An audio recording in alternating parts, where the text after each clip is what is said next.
Iran football ফেডারেশনের সভাপতি মেহদি তাজ সহ আরও কয়েকজন যুক্তরাষ্ট্র ভিসা না দেয়ায় বিশ্বকাপের ড্র অনুষ্ঠান বর্জন করেছে দেশটি।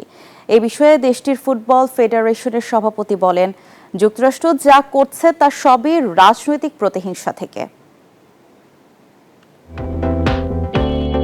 আগামী বছর জুনে পর্দা উঠছে ফুটবলের সবচাইতে বড় আসর ফিফা বিশ্বকাপের। প্রথমবারের মতো 48 দল অংশগ্রহণ করবে এই বিশ্বকাপে।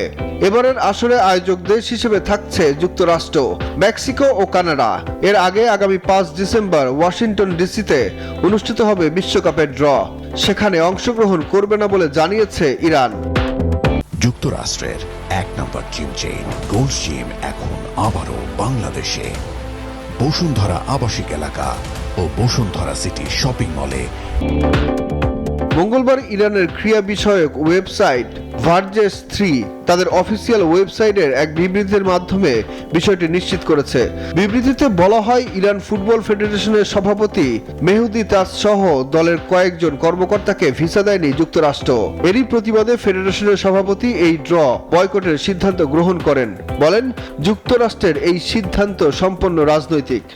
আমরা ফিফা সভাপতি জিয়ান্নি ইনফান্তিনোকে এ বিষয়ে জানিয়েছি। সম্পূর্ণ রাজনৈতিক উদ্দেশ্যে প্রণোদিতভাবে এই সিদ্ধান্ত নেওয়া হয়েছে। যুক্তরাষ্ট্রকে এই ধরনের আচরণ বন্ধ করতে হবে। ড্র অনুষ্ঠান ঘিরে এমন রাজনৈতিক টানাপোড়েন নিঃসন্দেহে বিশ্বকাপের প্রস্তুতিতে নতুন প্রশ্ন তুলছে। বিশ্ব ফুটবলের সবচেয়ে বড় আসর ঘিরে কূটনৈতিক জটিলতা কতটা প্রভাব ফেলবে এখন সেটাই দেখার বিষয়। তবে মাঠের লড়াই শুরু হলে সব বিতর্ক ছাপিয়ে নজর থাকবে ফুটবল উত্তেজনায়, এমনটাই প্রত্যাশা ফুটবল প্রেমীদের।